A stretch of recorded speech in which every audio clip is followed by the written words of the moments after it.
আজকে এত এত সবজি আমি কি করলাম, চলো বন্ধুরা সেটা তোমাদের সাথে শেয়ার করি। শীতকাল না পড়তেই দেখো কত সুন্দর সুন্দর মূলা বাজারে উঠেছে। মূলা দিয়ে কিন্তু দারুণ দারুণ সব তরকারি রান্না করা যায়। আজকে সামুদ্রিক মাছ দিয়ে, মূলা দিয়ে, আলু দিয়ে, বেগুন দিয়ে আমরা শুটকি মাছের তরকারি রাঁধতেছি। সেটাই প্রসেসিংটাই তোমাদেরকে দেখাই। বন্ধুরা তোমরা কিভাবে এই তরকারিটা রান্না করে খাও অবশ্যই আমাকে কমেন্টস করে জানিও। শুটকি মাছ কিন্তু আমার ভীষণ পছন্দের। সবগুলো মাছের থেকে শুটকি মাছ খেতে আমি একটু বেশি পছন্দ করি। অনেকে আছো তোমরা শুটকি মাছ পছন্দ করো না, তোমাদের অনেকের গন্ধ লাগে। প্রথমে শুটকি মাছগুলো ভালো করে গরম পানি দিয়ে কষিয়ে ধুয়ে নিয়েছিলাম। তারপর শুটকি মাছ কষানোর জন্য এখানে আমি পেঁয়াজ, রসুন, আদা বাটা, ঝাল, লবণ, হলুদ সবকিছু দিয়ে মশলাটা তৈরি করে নিয়েছি। মশলাটা থেকে যখন একটু তেল ছেড়তে শুরু করে দিবে তখন আমি আমার সেদ্ধ করে রাখা শুটকি মাছটা এখানে দিয়ে দেব।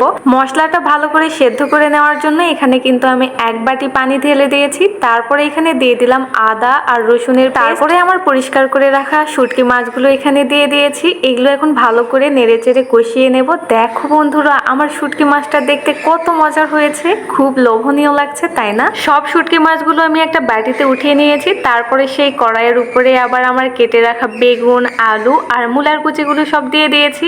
আর মূলা যখন কাটা হয়, মূলার মাথাটা তোমরা কারা কারা খেতে পছন্দ করো অবশ্যই আমাকে কমেন্টসে বলে দিও। কিন্তু কেটে রাখা সব সবজিগুলো কড়াইয়ের উপর সুন্দর করে দিয়ে দিলাম। তারপর পরিমাণ মতো ঝাল, লবণ, হলুদ আরেকটু দিয়েছিলাম।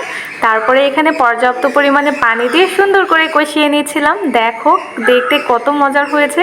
তারপরে যখন পানিগুলো একটু শুকিয়ে এসেছে, আমার আগে রান্না করে রাখা শুটকি মাছগুলো এখানে দিয়ে দিয়েছি। তারপরে খানিকক্ষণ কষিয়ে নেওয়ার পরে আমার তরকারিটা কিন্তু রেডি। দেখো দেখতে কি যে মজার লাগছে। তারপরে একটা প্লেটে আমি ভাত সাজিয়ে নিয়েছি আর এক চক লেবু নিয়েছি।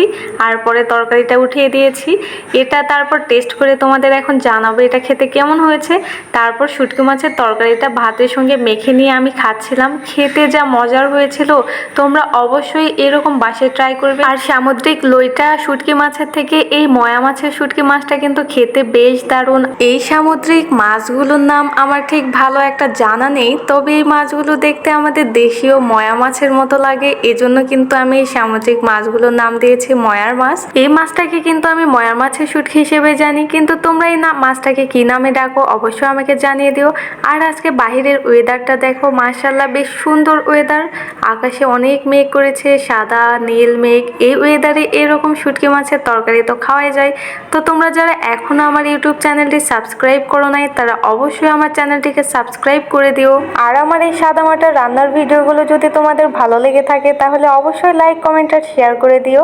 আর এই সাদামাটা রান্নাগুলো কিন্তু তোমরা বাসায় রান্না করে খেতে পারো। সহজ দেখতেও, খেতেও কিন্তু বেশ মজা।